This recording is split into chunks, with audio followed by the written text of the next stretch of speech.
Hello, it's Miss Bierman. Today we are going to learn another skill. So we've learned to finger weave, and then we learn to stitch the weaving into a different shape. For example, I could take this one and arrange it like this, but then I would have to stitch it together and I could have something circular. I'm not going to do that, but I've already stitched mine together. So I had one long piece and now I have a hot dog, I've decided. Since I'm now convinced it's a hot dog, I'm going to add some ketchup. So the next thing I'm going to show you here is to weave another color in. This is not yarn. It looks like a pretty thin ribbon. So some things may be too difficult to thread through your needle, even though the eye of your needle is pretty big. Again, you've got this tail here. You don't want to lose that as you weave. So I'm going to start at one end. And I've got, I'd say, about 3 feet of string or ribbon or yarn or whatever you have.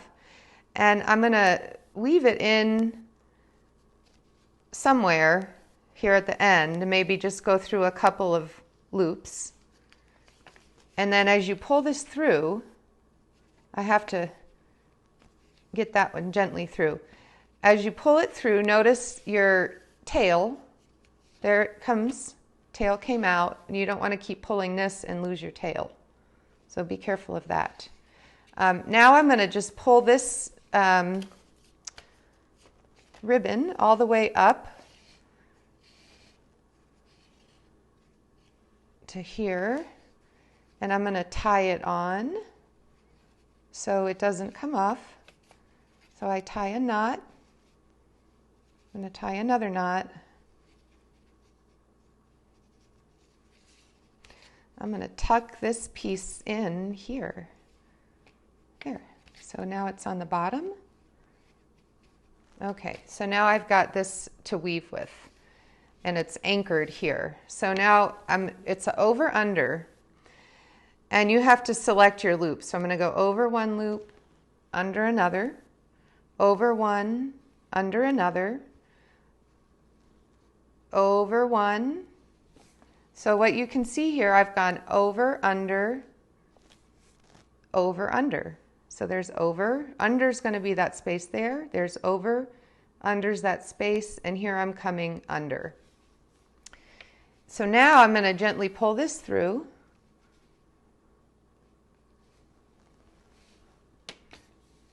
And I'm just using my hands to pull the rest of this through. Okay? And now I'm going to keep going. So now I am under. So I'm going to go over one, under, over one, under, over one, under. Then I'm going to pull this through. It's up to you to decide how many over-unders you do on your needle. I wouldn't do too many. I've been doing about 4 or 5. And then I'm going to continue. So I ended under, so I'm going to go over, under, over, under, over, under. And that's pretty good for me. About 3 or 4 I find is good. I'm kind of holding it down as I pull it through and not pulling it too tight. All right, so I ended on over. So now under, I'm going to have to come down here. Under, over. I'm trying to go through just one, under and over, just one loop. Do the best you can. You can always take it out. You can always untie this and just pull it out and start over. And now I'm going to finish my ketchup. So, oh, that's under, so I'm going over this one, under that one, over, under, over, under, over, under.